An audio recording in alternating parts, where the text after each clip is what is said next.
Bismillah ar-Rahman ar-Rahim. Bonjour chers étudiants. Donc aujourd'hui, nous sommes le vendredi 20 mai 2022. Il fait très chaud à Meknes, mais quand même, je vais essayer d'enregistrer cette vidéo donc, dans laquelle on va voir la configuration du route statique ou bien utilisation du route statique en IPv6.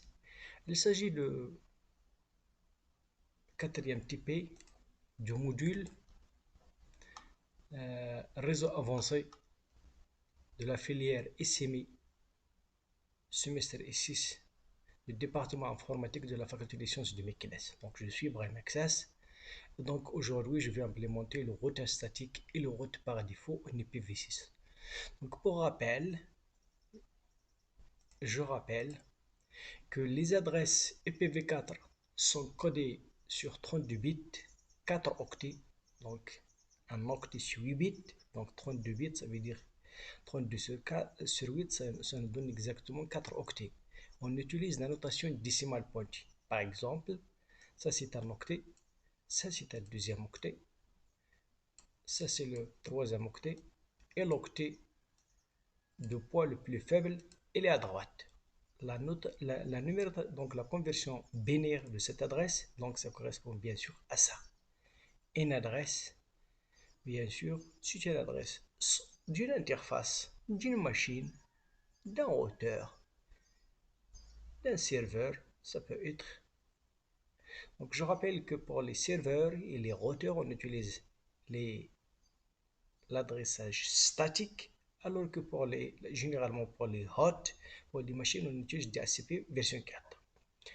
Donc IPv6 utilise pour lui 128 bits. C'est trop beaucoup d'adresses. Donc normalement, si les adresses IPv4 utilisent 32 bits, ça veut dire combien d'adresses on peut avoir? 2 à la puissance 32. Ici, c'est 128. 2 à la puissance 128, c'est beaucoup. Et on utilise donc la notation hexadécimale avec le séparateur de points. Dans l'IPv6, le séparateur, c'est le point. Dans IPv4, le séparateur, c'est le point décimal pointé. Donc, chaque octet, on sépare les octets par un point.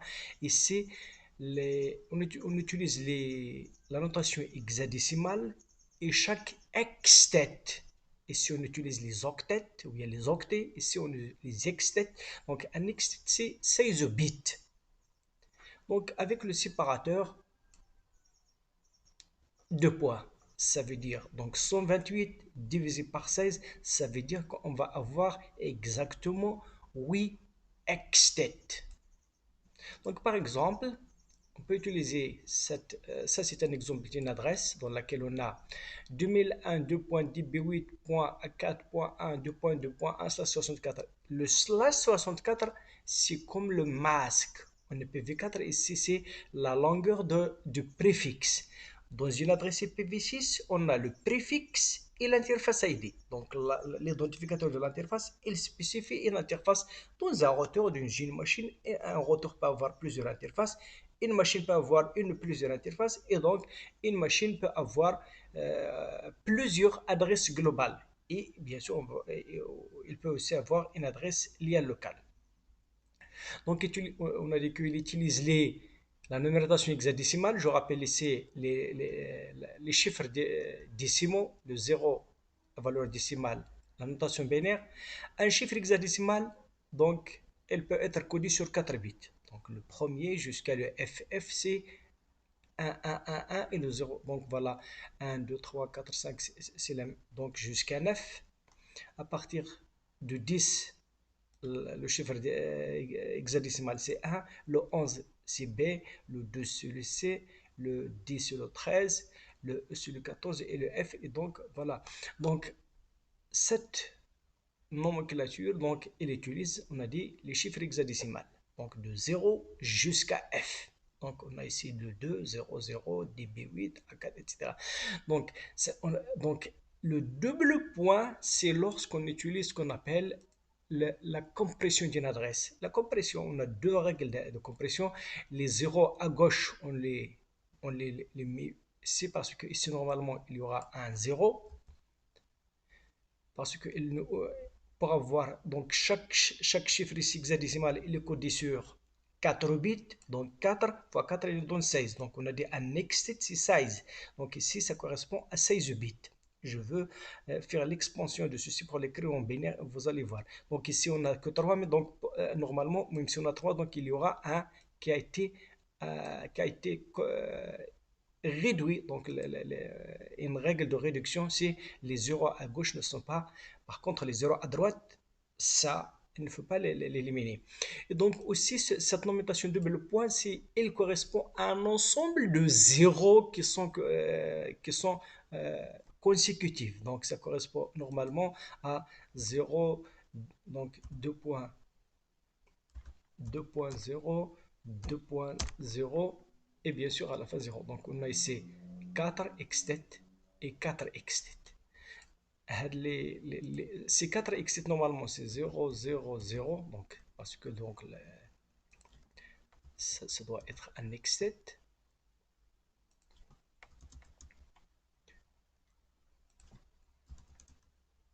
Donc voilà. Et bien sûr la donc ça c'est la notation abrégée. Ça c'est la notation expand. On parle de les compressions et l'expansion. Donc ça c'est compressé, ça c'est expandu. Et donc en binaire, donc le 2, donc voilà, ça c'est le premier extit. Donc tout ceci c'est le premier extit. Le 2 c'est ça. Le 0 c'est ça. Le 0 c'est ça. Le 1 ici c'est le 1 en binaire. Le 0 ici c'est le 0. Le D c'est le 1, 1, 1. Le 1, 1, 0, 1.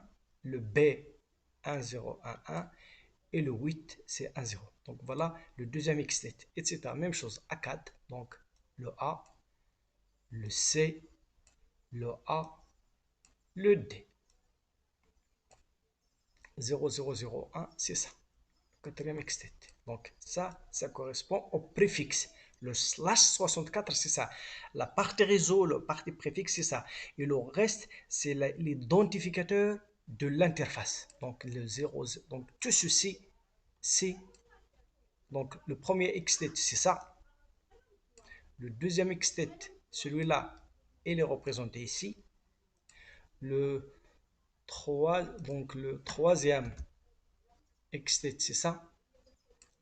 Le voilà. Et le quatrième extet, donc c'est ça. Donc vous voyez que ça c'est la notation codage binaire d'une adresse IP visée. Ça c'est la notation, l'écriture normale avec les extets. Et bien sûr ça c'est une notation compressée dans laquelle on a utilisé les règles de réduction.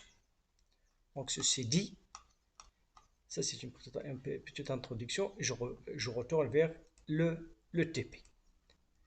Donc le TP aujourd'hui, il concerne le routage statique et route par défaut. Donc comme on est PV4, on peut faire un routage statique comme on peut faire un routage dynamique. Qu'est-ce que la différence? Le routage statique, c'est l'administrateur qui doit configurer manuellement les routes.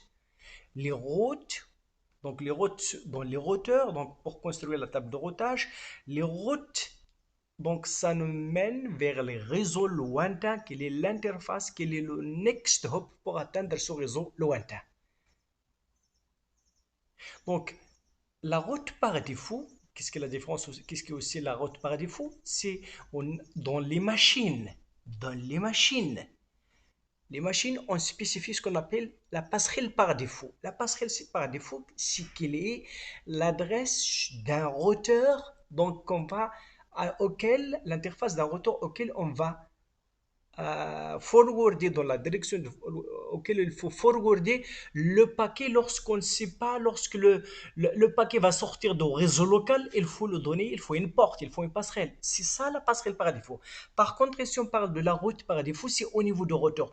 Lorsque le routeur ne sait pas à quel réseau il doit forwarder, donc lorsque la table de routage ne contient pas l'adresse, bien sûr, le préfixe d'un réseau lointain, c'est à cette interface, c'est au prochain son qui est conféré comme route par défaut auquel il faut forwarder le paquet. On va voir ça dans la suite. C'est ça la différence entre aussi la passerelle par défaut et la route par défaut. La passerelle par défaut, on parle de la passerelle par défaut au niveau de machine et la route par défaut au niveau de routeur. Donc, le routage statique, lorsque c'est l'administrateur qui va configurer, on va aujourd'hui configurer manuellement les routes pour des raisons qui ne sont pas, auxquelles les routeurs ne sont pas bien sûr connectés. Il y a aussi le routage dynamique lorsqu'on va utiliser les algorithmes, les protocoles de routage. Et à ce niveau, je rappelle qu'on a les protocoles donc de routage interne et externe. Qu'est-ce que cela veut dire? Externe, c'est lorsqu'on aura deux systèmes autonomes différents qu'il faut communiquer. On utilise bien sûr donc le BGP. Par exemple, le protocole de routage externe. Par exemple, le BGP, Border Gateway Protocol, il va essayer donc, par exemple, à lorsque on a par exemple deux opérateurs différents, donc pour faire communiquer le réseau, il faut utiliser le BG. Par contre, lorsqu'on est sur le même entreprise ou bien sur le même système autonome, donc on utilise les algorithmes de routage interne. Et pour les protocoles de routage interne, on a deux grandes catégories. À vecteur distance, à distance, à distance vecteur, et bien sûr, et à état de lien. En anglais, we talk about distance vector and link state. Le premier, donc, euh, donc je vais le laisser. Pour prendre en charge IPv6, tous les protocoles de routage d'IPv4 ont dû faire quelques changements qu'elles doivent adopter parce que donc IPv4 c'est 32 bits et maintenant 128 bits. Par exemple, ils doivent supporter les adresses de préfixes plus longs. Ils conservent eux-mêmes pas de mal de fonctionnalité qu'avant. Par exemple, le protocole de routage RIP. Donc RIP c'est Routing Information Protocol. En IPv6, il est donc noté RIP Next Generation et toujours un protocole de vecteur de distance. Vecteur de distance en anglais distance vector qui utilise le nombre de sauts. Donc la métrique c'est le nombre de sauts qu'il faut pour atteindre une destination. Au maximum c'est 16 et pour déclarer une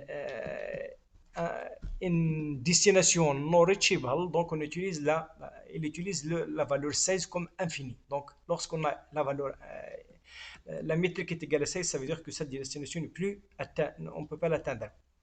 L'OSPF de IPv6 sur OSPF version 3 est encore un protocole d'état de lien, State Link State, qui utilise l'état de la bande passante pour calculer. Donc, le RIP ou bien le RIP Next Generation utilise le nombre de sauts, alors que ici, il utilise l'état de lien ou bien la bande passante. Par exemple, si on a deux chemins qui vont amener à une destination, dans RIP, il va compter combien de sauts pour atteindre cette destination. Et le plus court va être mis dans la table de routage.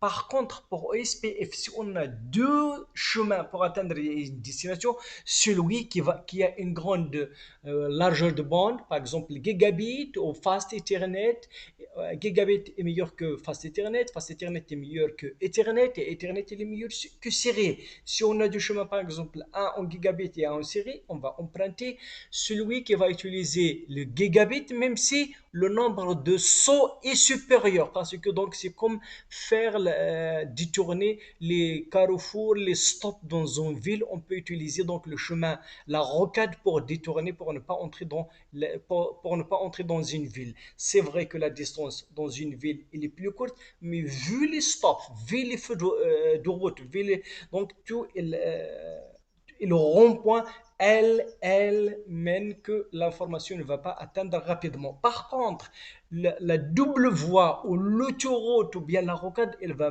amener directement vers la destination dans un court temps. Donc c'est pour cela que l'état de lien, elle est utilisé. Comme on est PVC, il est possible d'utiliser et configurer du routage statique. C'est presque identique à celle de. En tout cas, le principe est le même. Le prochain saut peut être soit une adresse IP une adresse, ou soit l'interface de sortie. Mais en IPv6, maintenant, on aura trois façons de le faire. Donc, soit de configurer, donc ça c'est la commande pour configurer une route statique, IPv6 route, donc on utilise donc la commande de CLA ou bien command line interface. Donc, IPv6, pour dire qu'on est dans le IPv6 route, donc ça c'est ça c'est le préfixe d'un réseau qu'on veut atteindre, et donc on utilise donc la sortie. Donc ici on utilise la sortie et l'adresse de prochain son, donc c'est une adresse et c'est lié local, et ici c'est une adresse globale. Je rappelle qu'en IPv6 on a trois types d'adresses: adresse unicast, adresse multicast et adresse unicast. Il n'y a plus de broadcast en IPv6. Donc, et pour les adresses unicast, on a plusieurs adresses, comme l'adresse globale, c'est comme l'adresse publique dans le IPv4, donc c'est une adresse qu'on peut mettre et qui est routable sur Internet. On a les adresses liées locales, ce sont des adresses qu'on utilise seulement dans le réseau local, c'est comme le APPA, donc les adresses donc APPA en IPv4. On a aussi les adresses liées uniques. Liées uniques, donc ce sont des adresses global, mais seulement rotable, donc rotable au niveau d'une entreprise. On ne peut pas les mettre dans les routeurs pour accéder à Internet. Donc voilà, il y a d'autres, il y a par exemple l'adresse book local, slash le 2.2.1 slash 128, l'adresse non spécifiée, et bien sûr, quelle est la sixième adresse. Donc je vais la rappeler, je vais la dire par la suite. Donc la première route statique montre que le terrain est configuré pour interface de sortie, donc l'interface de sortie pour sortir de routeur. Donc la seconde rajoute en option l'adresse du lien local pour le prochain son. Donc là, ça c'est l'adresse lien local. L'adresse lien local c'est FE80 de point l'identificateur de l'interface. Et la troisième c'est une adresse globale pour Global Unicast Address. Donc c'est une adresse donc d'une interface routable sur Internet. Donc, quelle est la topologie sur laquelle on va travailler? Donc, nous allons essayer de travailler sur la topologie donnée de la figure suivante pour configurer et tester le routage statique en IPv6 à partir d'un réseau 2001 2.db8 2.a 2.2/48. Donc, ça c'est le préfixe global. Et donc, on va essayer de construire pour passer de slash 48 à slash 64, on va ajouter bien sûr 16 bits, ça veut dire le subnetting en IPv6. En IPv6, on a 16 bits dédiés pour faire les sous-réseaux. Donc, dès le début, les sous-réseaux sont privés. Donc, ça, on peut faire jusqu'à 2 à la puissance 16 sous-réseaux. Mais nous, seulement, on va essayer d'utiliser 7 sous-réseaux parce que donc, dans notre topologie, on a ici un sous-réseau, on a ici un switch, un autre sous-réseau, un autre sous-réseau, un autre sous-réseau, et bien sûr, ça aussi c'est un sous-réseau donc entre les routeurs R1 et R2, entre R1 et R3, entre R1 et R4. Donc c'est un switch. Donc vous voyez, à partir de préfixe global slash 48, on va utiliser le slash 64. Ici, c'est le 2.1, le 2.2, le 2.3, le 2.4. Ici, le 2.12. Entre le routeur 1 et 2, j'utilise les identificateurs 1 et 2, R1 et R2. L'indice c'est 1, ici c'est 2. C'est pour cela que j'ai utilisé 1 et 2, ça nous donne exactement 12. 1 et 3, ça nous donne 13. 1 et 4, ça nous donne 14. On crée cette sous-réseau, donc, et bien sûr, donc, on va configurer les interfaces des routeurs.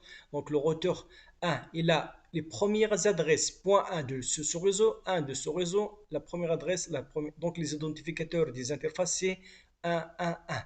Pour le routeur 2, c'est 2, 2. Pour le routeur 3, 3. C'est pour le routeur 4, c'est 4, 4. Et donc, dans chacun des sous-réseaux. Et bien sûr, pour les machines, PC1, PC2, PC3, PC4, et donc, on va utiliser le slack pour stateless address de configuration. Et donc, on va essayer de construire les adresses à partir des préfixes véhiculés par les annonces du routeur R1, R2, R3, R4. Donc, elle diffuse, elle annonce, elle diffuse en multicast. Donc, les préfixes, donc, et les machines peuvent construire automatiquement leurs adresses à partir de préfixes et à partir, bien sûr, de la procédure UI64. À partir d'une adresse MAC, on va insérer le préfixe, on va insérer la valeur FF au milieu. On doit inverser le 7e bit donc de la partie MAC. Donc, on va voir ça donc de la suite. Donc, ça aussi, on l'a vu dans l'autoconfiguration par Slack et par DHCP version 6. On va maintenant voir la configuration de routeur statique de 4 routeurs R1, R2, R3. Donc, je rappelle qu'il y a un modèle 2911 à 3 interfaces gigabit. G0, 0, G0, 1, G0, G10, etc. Mais nous, seulement dans cette configuration, on va seulement utiliser une seule interface G0. Pour R2 et R3, c'est un modèle 2901 ayant chacun deux interfaces gigabit G0, 0/0 et 0 G0/0. Pour avoir les trois interfaces, vous voyez ici qu'on va essayer de voir, on a aussi une liaison serrée. En rouge, c'est la liaison serrée, donc la liaison serrée, il est lente. Et donc, par défaut, il n'est pas intégré dans ces modèles, mais on va l'ajouter.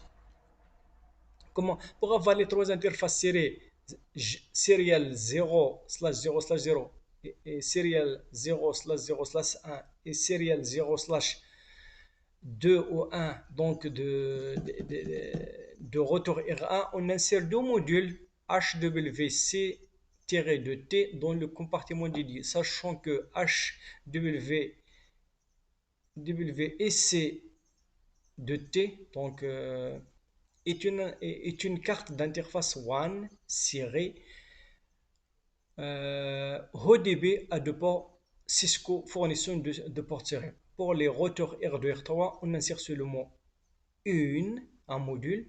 Donc, puisqu'on a seulement besoin d'un. Donc ici, pour R, on a besoin de 1, 2, 3. Et pour R, on a besoin seulement de 1, besoin seulement de 1, besoin seulement de 1.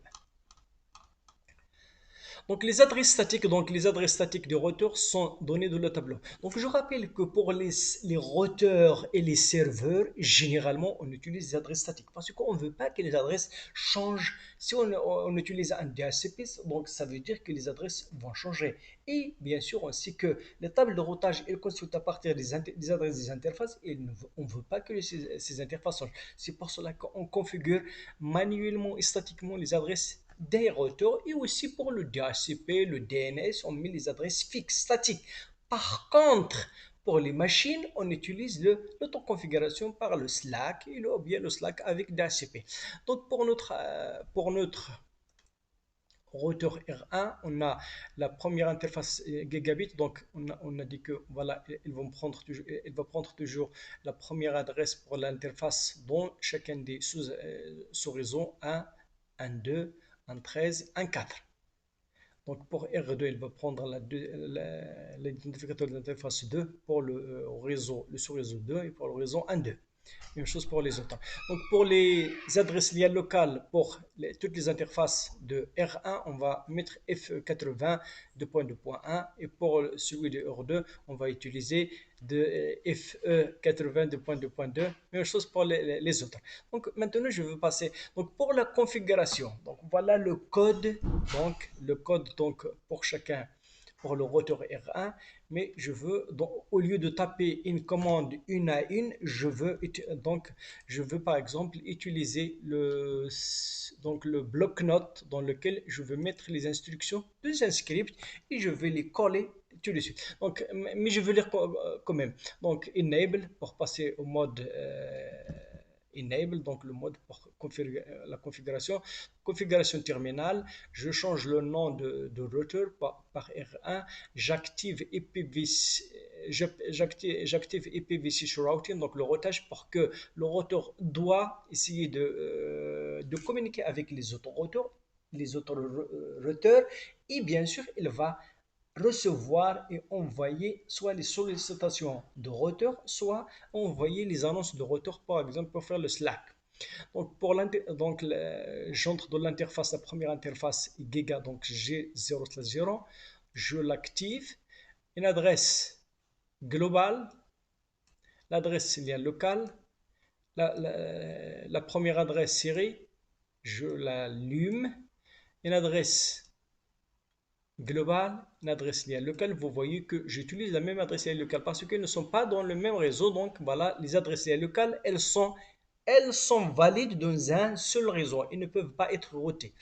Donc, mais pour la synchronisation des cartes serrées, donc j'utilise ClockWrite 64000. Même chose pour les autres, pour les autres interfaces serrées, nos chats. Donc ça c'est pour le 1.3, donc la première adresse, toujours la même adresse lien locale, le ClockWrite 64000 pour le quatrième, etc. Donc pour le rotor R2, donc pour le rotor R2, et le rotor R2, le rotor R3 et le rotor R4, donc c'est presque la même. Donc on a aussi seulement deux interfaces, gigabit et serré, gigabit et serré, gigabit et serré. Alors que ici on a gigabit, serré, serré, serré. Donc je retourne pour le R2, donc c'est un module 29.01, alors que ici c'est 29.11. Donc, activation interface on the router and configuring static IPv6 unicast address. Donc, pour R2, donc enable config T hostname R2 IPv6 unicast routing. L'interface J00, no chat, donc le sous-réseau C2, l'adresse de l'interface ID C2, l'adresse lien locale c'est FE80.2.2.2, lien local.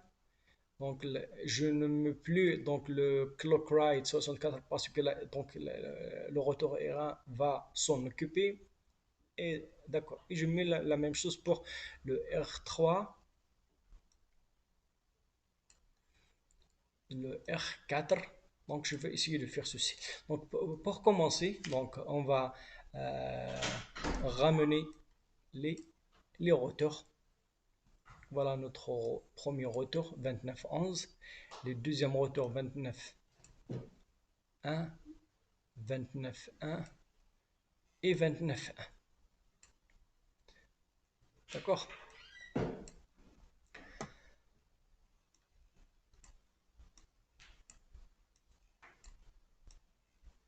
Donc, je vais ramener les switches 980,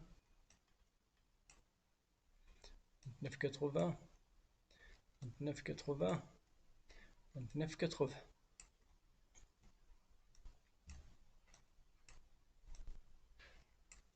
Donc, je vais ramener les machines.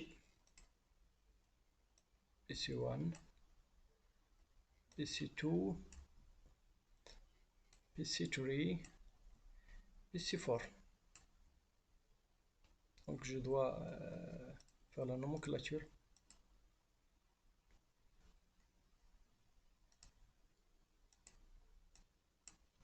Donc, PC4, PC3, PC2, switch 4,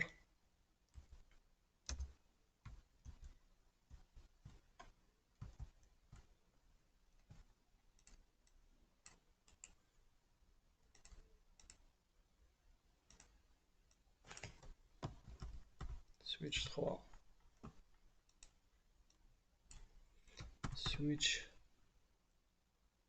2, switch 1 et PC1.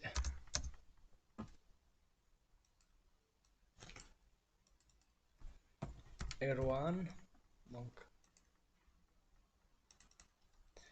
R2,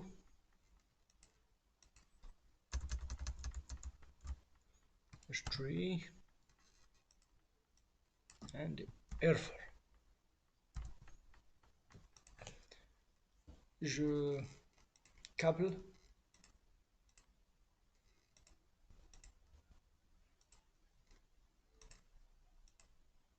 si j'utilise les interfaces gigabit.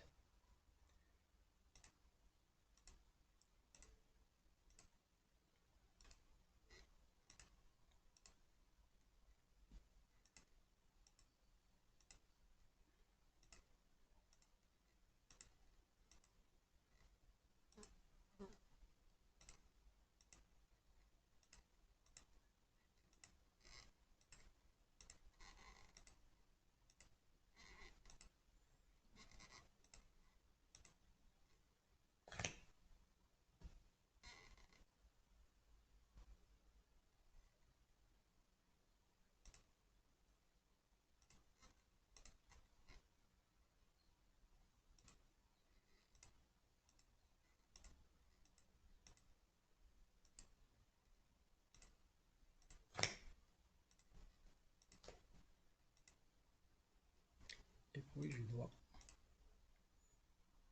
Ah, donc vous voyez que je ne peux pas utiliser donc parce il faut ajouter donc ce que je viens de dire, les modules pour les ports serrés. Physique, j'éteins, donc j'ajoute le module HWDT. Il me faut deux. On a dit qu'il me faut deux. Je rallume. Il est toujours en état de bootage. Laisse-le terminer. Donc voilà, on a maintenant les séries, les ports 0, 0, 0 slash 0 slash 0, 0 slash 0 slash 1, 0 slash 1 slash 0 et 0 slash 1 slash 1. D'accord? Donc nous, on va utiliser celle-là entre R1 et R2, celle-là entre R1 et R3 et celle-là entre R1 et R4. J'ajoute aussi les interfaces. Ici, j'éteins. J'ajoute un module ici. Je couvre. Je réallume. Même chose ici. J'éteins. J'ajoute le module. Je couvre.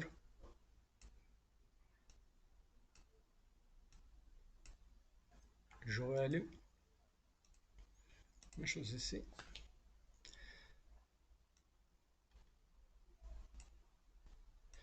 Il faut éteindre.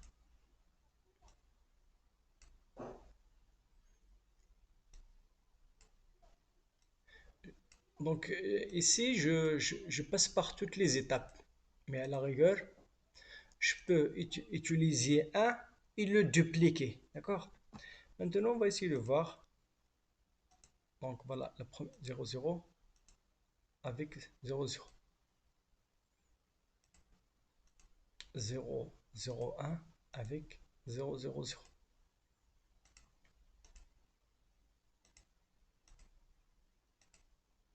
D'accord. Donc vous voyez que les voyants des machines, elles sont allumées. Par contre, les voyants des indicateurs des routeurs, ils sont en rouge pour dire que les interfaces ne sont pas on, they are down. Il faut mettre un non shutdown. Non shutdown pour les activer. Down, down, down, down, down. Ici. Down, down, down, down, down. Down, down, down, down. Ok. Maintenant, je veux apporter le code que j'ai déjà expliqué et l'insérer d'un seul coup en espérant qu'il n'y aura pas d'erreur. S'il l'accepte, ça veut dire qu'il n'y a pas d'erreur. Donc je commence par R.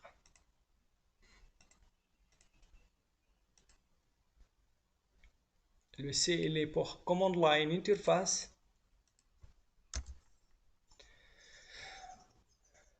Donc, je passe.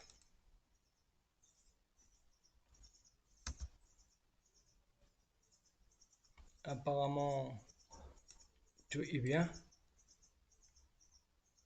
Donc, je dois essayer maintenant de voir la configuration.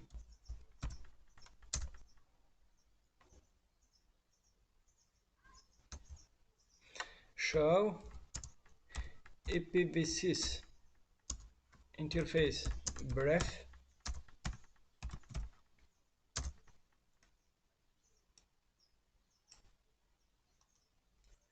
Donc l'interface G0, il est app.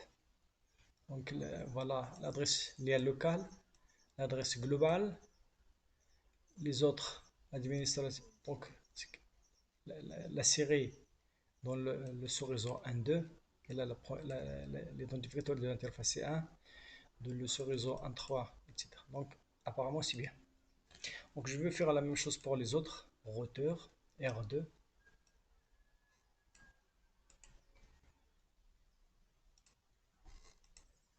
R2, elle est là. CLI, no, past.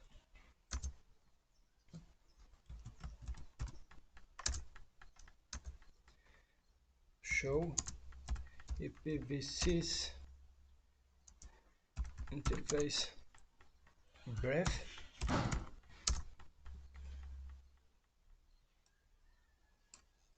L'interface G00, donc elle est sur le réseau 2, l'adresse 2. Lien local, c'est FE82.2.2, très bien. Pour le deuxième sous-réseau, donc c'est N2, l'adresse 2, donc c'est très bien. Donc je vais essayer quand même de... Donc vous voyez que les interfaces, elles sont allumées. Donc voilà, il me reste à allumer ceux de R3 et celles, les interfaces de R4. C'est ce que je veux essayer de faire maintenant.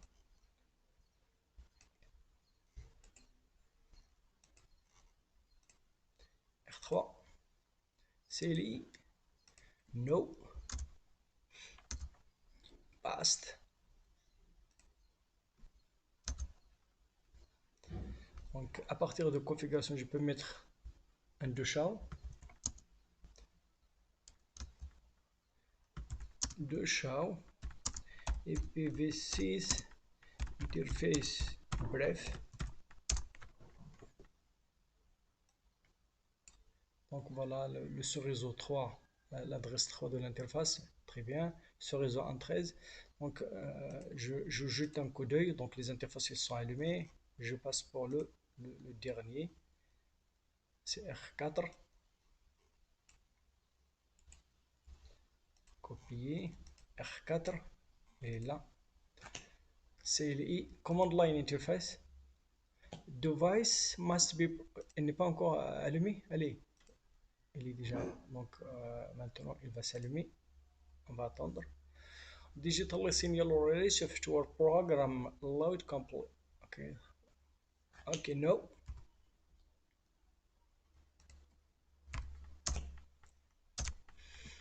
Past.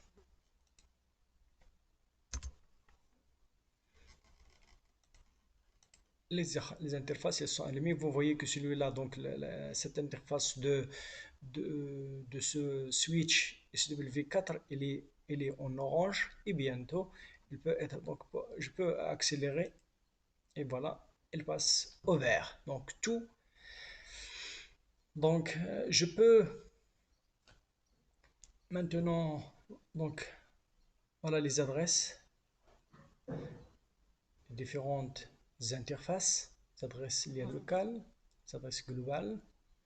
Ah, ici on ne voit que les adresses globales. Pour ces machines, on ne voit que les adresses MAC. Donc on va essayer de faire la Slack.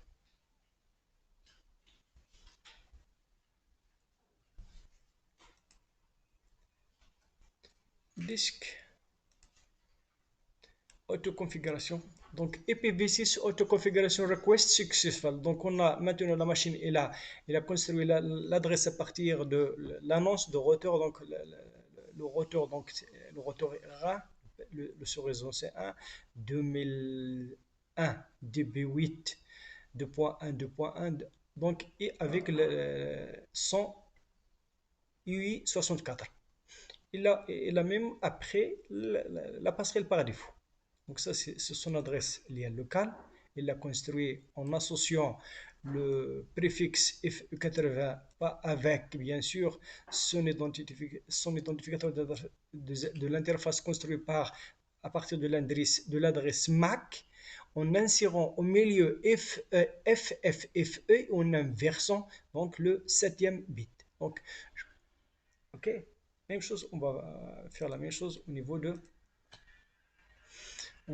de PC 2, autoconfiguration successful de ce réseau 2. Même chose pour celui-là, autoconfiguration successful. Donc il a pris le préfixe et il a pris aussi donc il a pris aussi la parcelle par défaut. Par contre, le DNS, on a vu ça dans le TP. Pour avoir le DNS, il faut utiliser donc le Slack avec la combinaison avec le DHCP. On utilise bien sûr le flag bit order.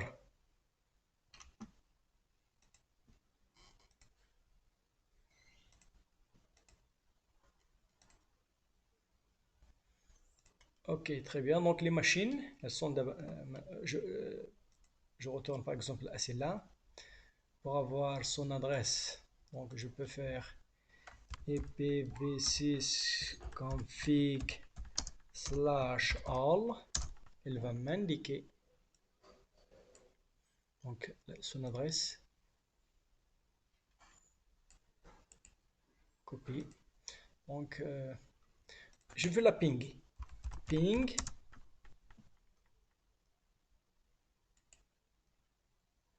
Je vais retourner pour ne pas. Copie. Ping. Paste. Donc j'ai pingé l'interface graphique. Ça marche. Je dois pinguer la passerelle par défaut. De point 1. Ça c'est l'adresse globale. Ça c'est l'adresse globale de routeur R1. Je peux aussi utiliser seulement l'adresse liée locale celle que nous avons vue de la passerelle par défaut. FE80 2.2.1. Ça répond. Donc, je veux aussi pinguer sur l'interface S0/0/0 de R1. Donc, on a dit que son adresse, c'est 1.2.2.1. Ça répond. L'interface S/0/0/1, ça veut dire dans ce réseau 1.3. Ça répond. Dans le sous-réseau 1.4, tous ils répondent. Si maintenant, si je veux essayer de pinguer l'interface, l'adresse globale de l'interface S0/0/ de R2, donc ça doit être ça. Et là, donc le sous-réseau entre R1 et R2, c'est le réseau 12. Donc R1 est là l'adresse. Donc ici c'est 2.1. Ici c'est 2.2. Donc je veux retourner vers le R1. PC1, elle est là. Donc, est-ce que ça va répondre? Il ne va pas répondre parce que ça, le routeur R2, l'écho request, il vient de ce réseau 1. Il ne sait pas comment atteindre le réseau 1.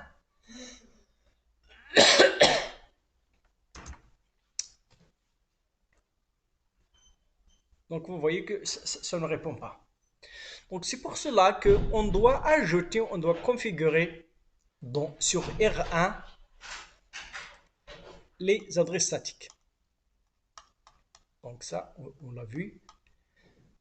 Configuration des adresses des interfaces des 4 PC, donc configuration du routeur statique. Pour faire communiquer les différentes machines, il faut ajouter manuellement les routes statiques ou apprendre des routes par protocole de routage. Notre TP d'aujourd'hui, elle concerne le routage statique. On va configurer manuellement les routes. Dans le prochain TP que je veux peut-être faire demain ou après-demain, je vais faire dans un premier le OSPF version 3 et par la suite je vais faire le RIP Next Generation. Donc je vais le faire dans ce week-end Inch'Allah.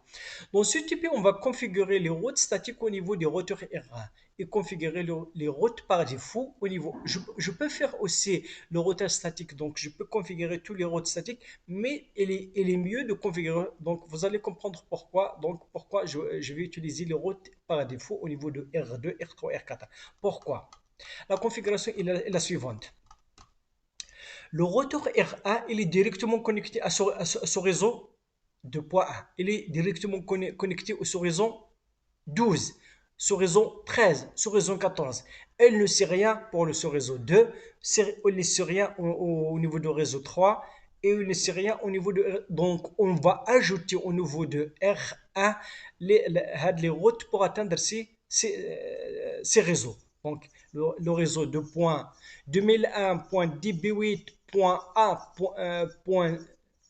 2001.2.db8 2.a 2.2 2.2./64. Donc ça c'est l'adresse, le préfixe de ce réseau. Pour l'atteindre, on doit soit utiliser l'adresse pour sortir à partir de REA, ça veut dire S000, soit utiliser, donc soit écrire que l'adresse de sortie c'est S000 et l'adresse de prochain saut c'est l'adresse de cette interface locale, ou bien je peux utiliser l'adresse globale de cette interface. Donc G3 comme G3 possibilités. Même chose pour atteindre ce réseau, même chose pour atteindre ce réseau. Donc pour le faire, pour ajouter add static route on R1, enable, etc. Donc je vais utiliser, donc j'ajoute la route statique donc pour atteindre ce réseau. Donc ça c'est ce réseau 2.2.64. Donc je peux utiliser l'interface de sortie. C'est S0/0/0. Soit donc pour le deuxième, je vais utiliser l'adresse globale. Pour le troisième, j'utilise l'interface de sortie et l'adresse lien locale de prochain son. D'accord? Donc je vais copier ceci et les mettre sur R1. R1, il est R1, il est là. Je le passe. Ok. Je vais maintenant voir les routes show IPv6 route au niveau de R1. Quelles sont les routes? Donc ça c'est directement connecté, il est directement connecté à ce réseau.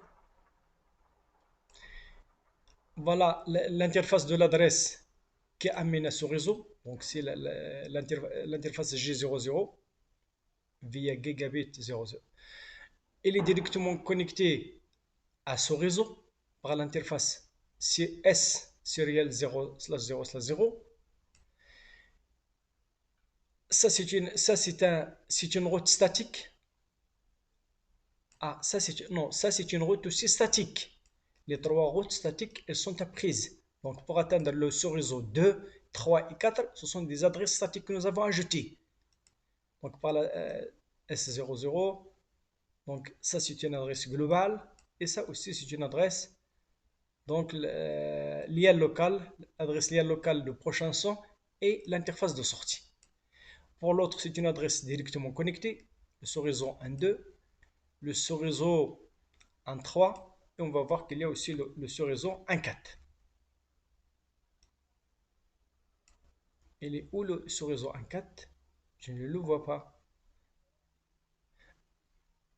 un 13, un.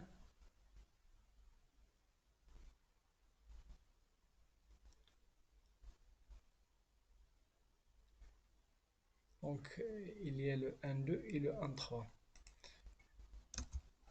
Je ferai 1, 1, 2, 1, 3 et un 4. Maintenant, je le vois. Donc, un 4. Voilà. OK. D'accord. Si je veux, par exemple, au niveau de R2, show IPv6 IPv6 route, de route. Donc, maintenant, on n'a que le route, que le route directement lié. On n'a pas ajouté aucune route. Elle est directement connectée à ce réseau par l'interface G00. Il est directement connecté à ce réseau par l'interface 0. Donc par l'interface 00. Donc ça c'est une adresse multicast. Donc on a dit que on va ajouter pour les routeurs R2 et R3 la route statique. Copier au niveau de R2.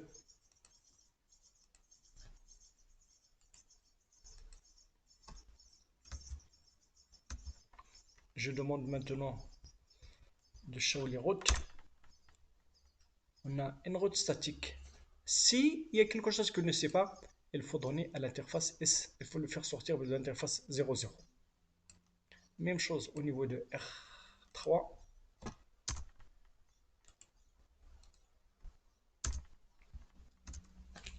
Show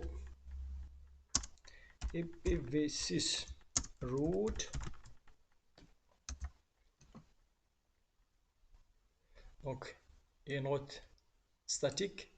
Il est directement connecté au sous-réseau 3 et au sous-réseau 1.3. Même chose au niveau de R4.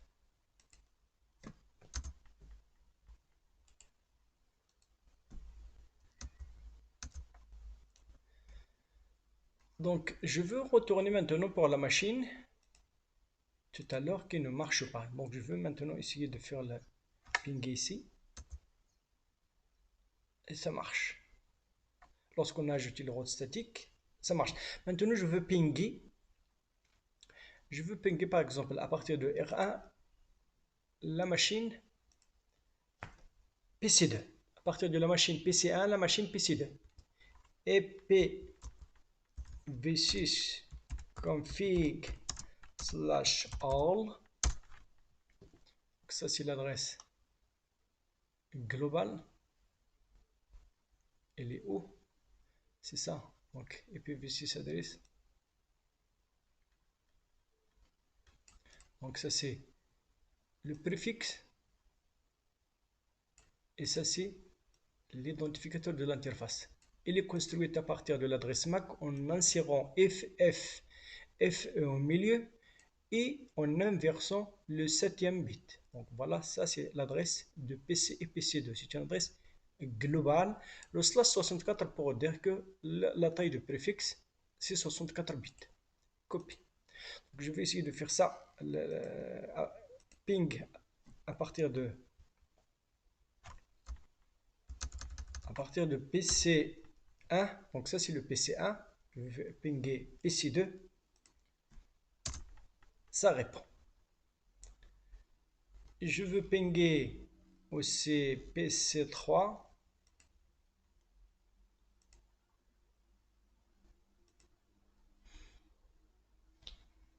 IPv6 config /all. L'adresse IPv6 Fast Ethernet. Donc l'adresse lien local, l'adresse IPv6 c'est ça. Donc ça c'est le préfixe. Le préfixe c'est 4 hextet et ça c'est l'interface de l'interface ID. Il est construit à partir de l'adresse interface. Donc l'adresse interface, c'est ça, 00000. On a donc ça c'est le 0 c'est 4 bits, le deuxième 0 c'est 4 bits, donc le deuxième 0, donc c'est 4 bits, ça fait le cinquième, le sixième et le septième bit, donc si on change le 7, elle va nous donner exactement le 2. Le 2 ici que vous voyez ici, le 60 ici il est là, donc on écrit 77, on FF, donc le 47, FF, le le FE62. Donc à partir de cette adresse MAC, nous avons inséré au milieu les deux octets FFFE et on a inversé. Donc à partir d'une adresse, donc maintenant l'objectif c'est que donc je prends toute cette adresse et je vais vers le PC1 pour faire le ping à partir d'ici. Ping. Donc ça c'est pinguer la machine PC3 à partir de PC1. Ça répond, ça répond, ça répond. Même chose pour le PC4.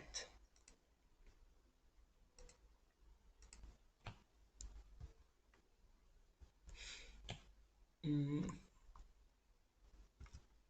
Donc je peux pinguer, même ici je peux pinguer à partir de PC3, PC4. Donc ça, je suis sur PC4, j'ai déjà de logo. Press paper, donc l'adresse de PC3. Donc ça c'est l'adresse de PC3. Donc PC3, on peut la pinguer à partir de PC, etc. Donc là, je peux aussi pinguer à partir de PC2, PC3, PC2, ping. Donc ça c'est le ping.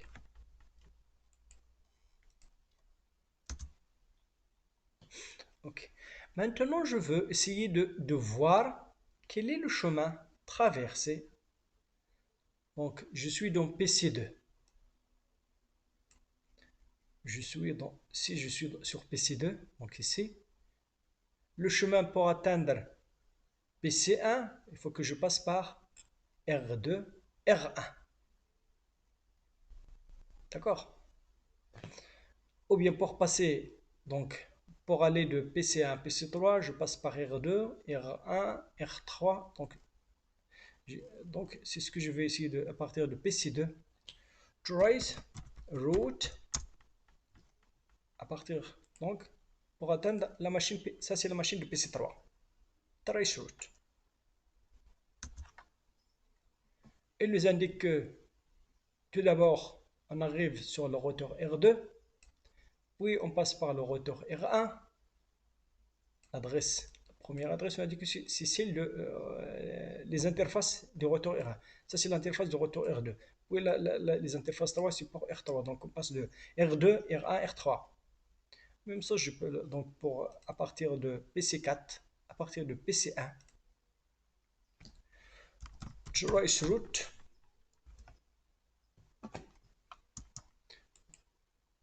Normalement, on va passer par de PC1, parce que je suis maintenant sur PC1.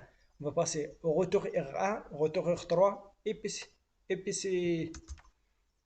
Donc on passe par le routeur R1, le routeur R3 et on atteint la destination. Donc ça c'est l'adresse de PC3. Au niveau de, à partir de PC4, trace route.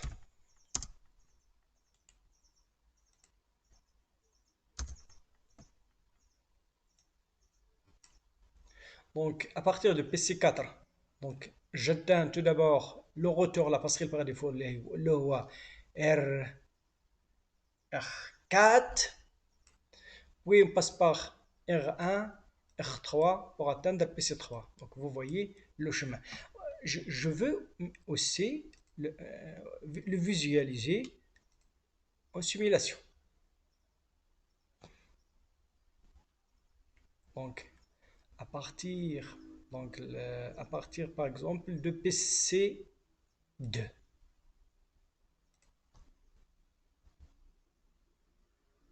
Traceroute. On va faire un ping.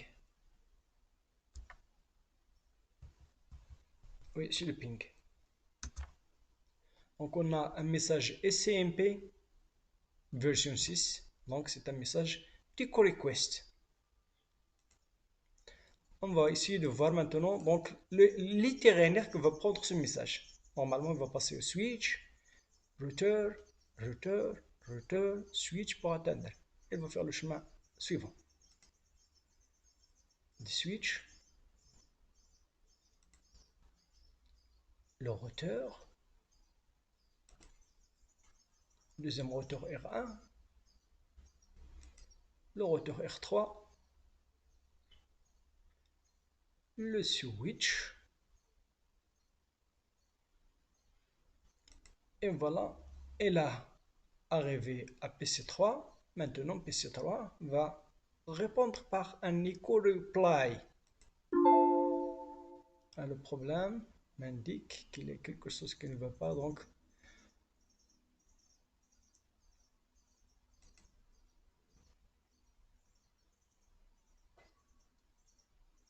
thank you for helping us to improve Packet Tracer. Ok, donc vous voyez que j'ai voulu faire une simulation temps réel, mais le Packet Tracer a dû planter. Mais maintenant, donc vous voyez que que le, que le TP il a bien déroulé. On a arrivé à faire ce qui a été demandé. Donc le travail à faire, on a fait la configuration des routes statiques, les routes. Le travail, une fois les routeurs et toutes les machines sont bien configurées, tester la connectivité entre les 4 PC PC1. Donc vous voyez que les pings, ça nous donne que toutes les machines elles répondent les uns aux autres. Afficher les tables de routage des 4 routeurs. Donc pour R1, on a route directement connectée et 3 routes statiques. Pour R2, 2 routes directement connectées et une route par défaut. Même chose pour R2 et R3. Tracer la route entre les différentes machines par le trace route, donc trace RT. Donc on a tracé la route entre les différentes machines pour aller de PC1 à PC3. Donc l'information arrive tout d'abord à R1, puis à R3 et enfin à PC3. Pour aller de PC1 de la machine PC2 à PC3, on a passé tout d'abord par R2, puis par R1, puis par R3 et enfin par PC3. Pour aller de PC4 à PC3, on est dû passer par R4, puis R2, puis R1, etc. Donc,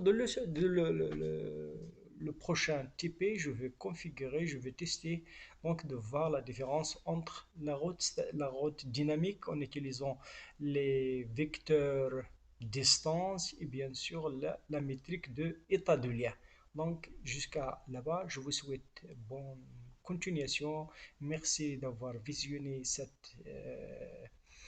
cette